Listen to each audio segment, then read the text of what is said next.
వచ్చినటువంటి జాతీయ నాయకులు, రాష్ట్ర నాయకులు, అన్నలకు, అక్కలకు అందరికీ వందనాలు. ఇప్పటి వరకు ఏ ప్రభుత్వం వచ్చినట్టు మన శ్రమ దోపిడీకే గురవుతుంది తప్ప ఏ రోజు మన శ్రమకు తగ్గ ఫలితాన్ని పొందినటువంటి ఏ రోజు కూడా లేదు. మనము ఇప్పటి వరకు కొట్లాడి సాధించుకున్నటువంటి హక్కుల్ని తీసే విధానాలే తీసుకొస్తున్నారు, కానీ వాటికి కొత్త చట్టాలు తీసుకొచ్చి మనకు ఉపయోగపడేటటువంటి చట్టాలని ఏ ప్రభుత్వం కానీ, కేంద్ర ప్రభుత్వం కానీ, రాష్ట్ర ప్రభుత్వం కానీ తీసుకొచ్చిన రోజు ఏమీ లేదు.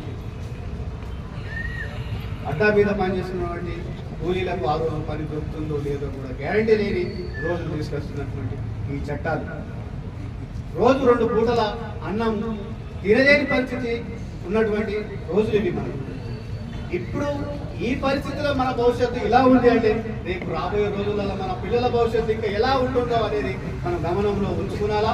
ఈరోజు మనము 44 చట్టాలని 29గా కుదించి వాటిని 4 చట్టాలుగా తీసుకొచ్చి ఆ 4 లేబర్ చట్టాల కోసం గత 5 సంవత్సరాలుగా కొట్లాడుతూనే ఉన్నాను, కానీ అది ఇప్పటికి కూడా కొలిక్కి రాలేదు.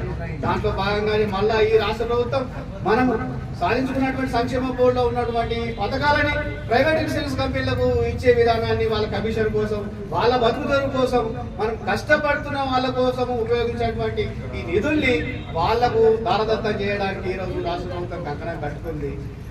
అయినా కూడా మనం భయపడాల్సిన అవసరం ఏం లేదు.